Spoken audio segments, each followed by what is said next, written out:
Dear student, हम इससे पहले जो डिस्कस कर रहे थे या स्पेक्ट्रोस्कोपी में, उसमें हमने डिस्कस किया था कि तमाम जो बॉन्ड्स हैं, डिफरेंट काइंड के बॉन्ड जो हैं, वो बॉन्ड वाइब्रेट कर रहे होते हैं अराउंड इट्स बॉन्ड एंगल और बॉन्ड एक्सिस।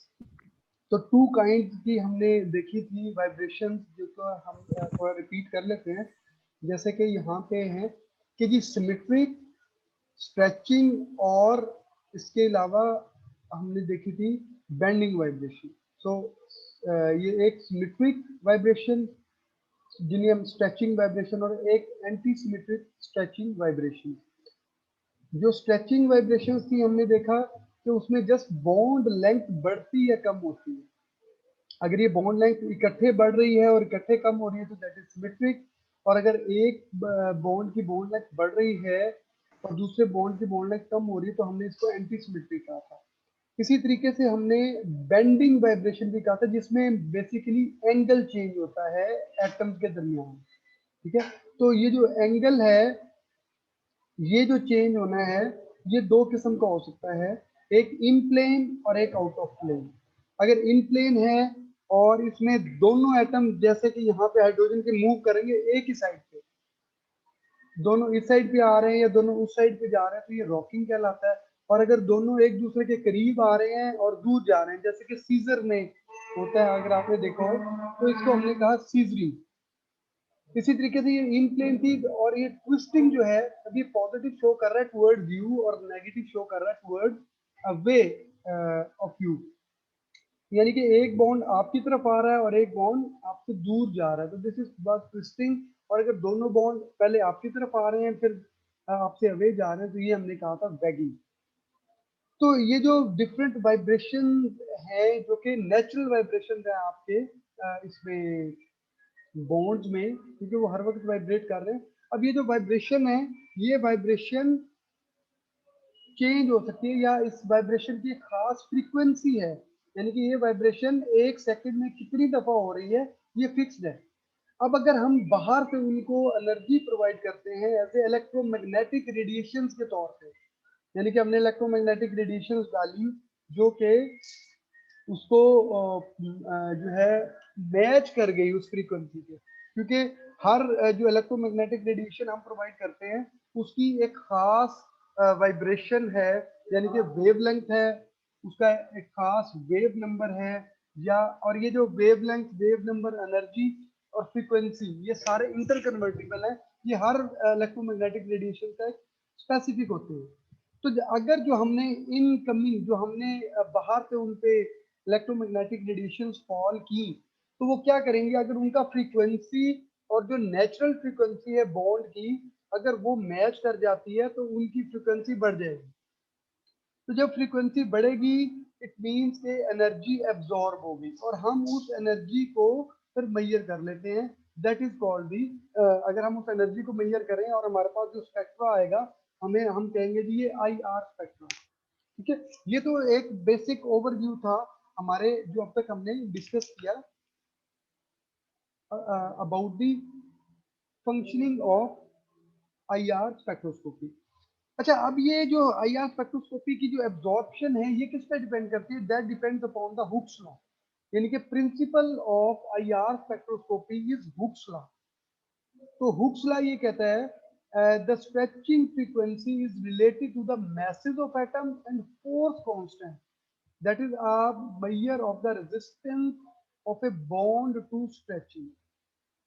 मीन्स कि जो आपकी ये इन जो फ्रीक्वेंसी एब्जॉर्ब हुई है, कि जो वेव नंबर, यहाँ पे हम इसको वेव नंबर में जाहिर करते हैं, जो एब्जॉर्ब हुआ है, that is equal to 1 by 2 pi c, that is a constant, and it is directly proportional to frequency of bond. यानी कि बॉन्ड की ऑलरेडी स्ट्रेंथ क्या है, ये एफ जो है ये मेजर है resistance of bond to stretching, और ये डिपेंड करता है बॉन्ड की जो है वो स्ट्रेंथ पे, बॉन्ड की स्ट्रॉन्गनेस होने पे। यानी कि अगर बॉन्ड स्ट्रॉन्ग होगा यहाँ पे, तो चूंकि ये डायरेक्टली प्रोपोर्शनल है इससे वी बार से, न्यू बार से। ठीक है, तो ये जो फ्रीक्वेंसी है, यानी कि ज्यादा होगी, यानी कि एक बॉन्ड बहुत स्ट्रॉन्ग है तो वो ज्यादा फ्रीक्वेंसी को अब्जॉर्ब करेगा, हाई फ्रीक्वेंसी को अब्जॉर्ब करेगा, ठीक है,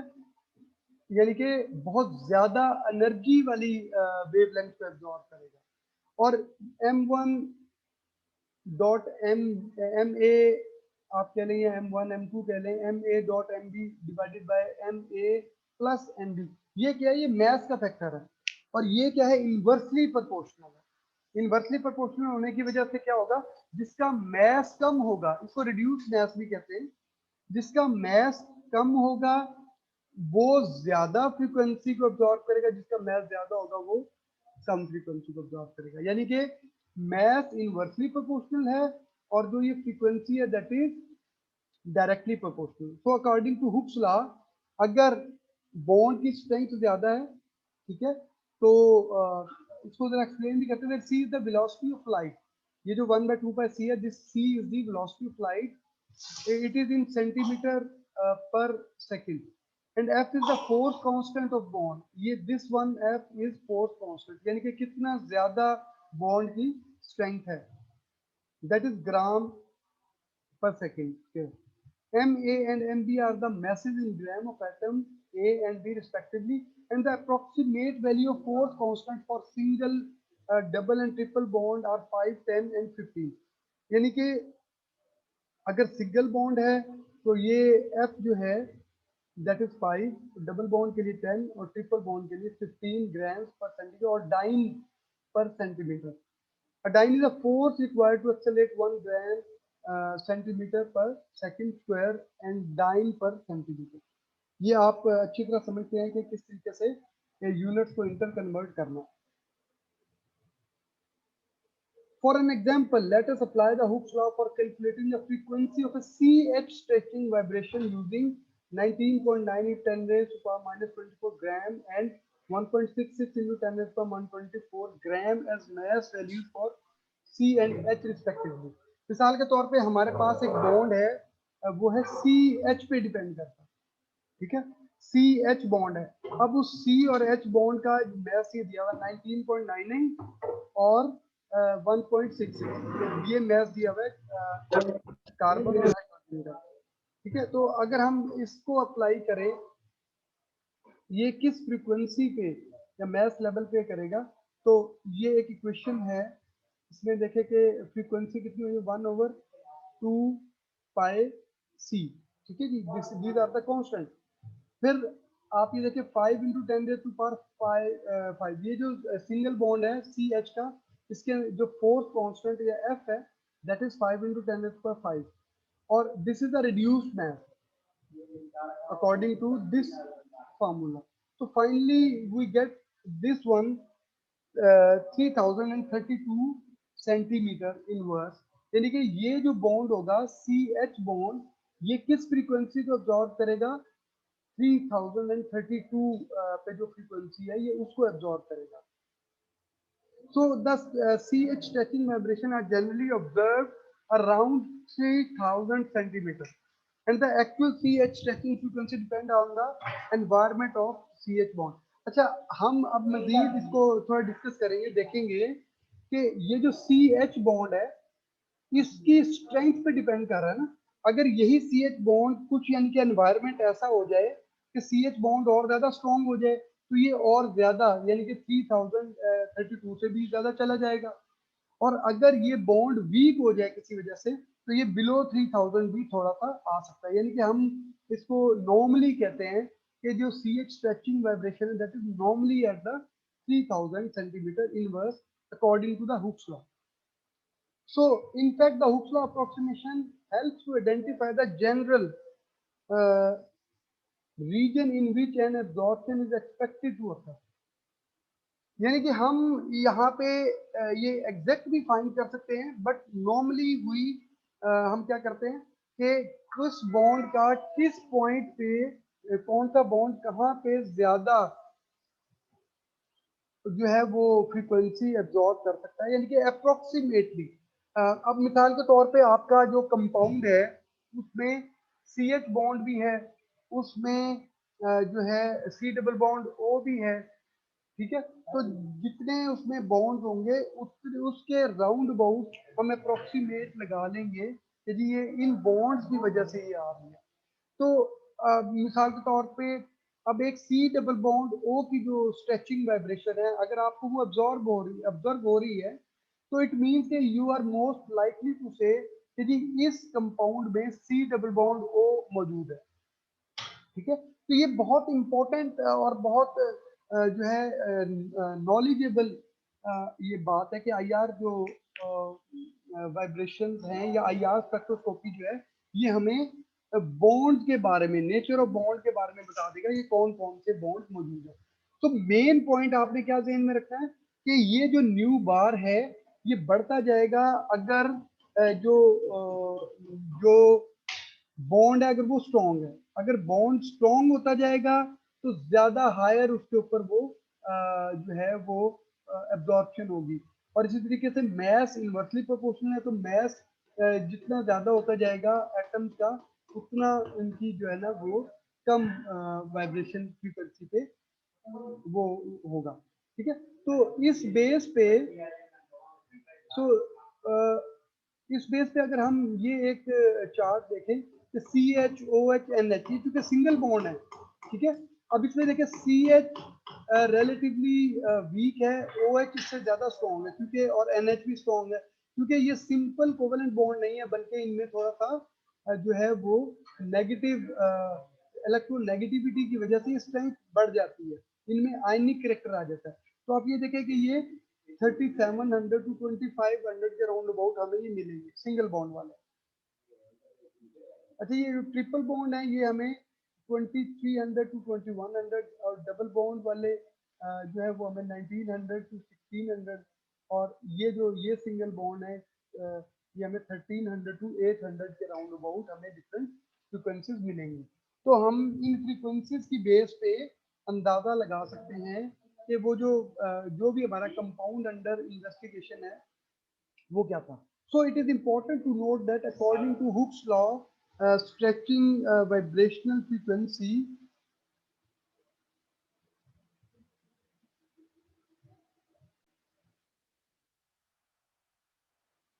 so dear student, the important fact about this is the stretching vibrational frequency of a bond is expected to increase the bond as the bond strength increases। यानी कि जैसे जैसे bond का strength increase होगा वो फ्रीक्वेंसी भी increase होगी। The reduced mass of the system decreases, यानी कि जैसे जैसे रिड्यूस्ड मैस डिक्रीज होगा वैसे के वैसे जो है वो फ्रीक्वेंसी भी डिक्रीज होगी। ठीक है। ये जो हमारी वैल्यू है M A dot M B divided by M A plus M B, इसको हम कहते हैं ये रिड्यूस्ड है।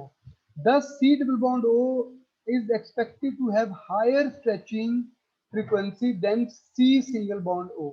यानी कि जो C डबल बॉन्ड O होगा उसकी हायर फ्रीक्वेंसी होगी as compare to CO bond. Similarly, OH is expected to absorb at higher frequency than OD।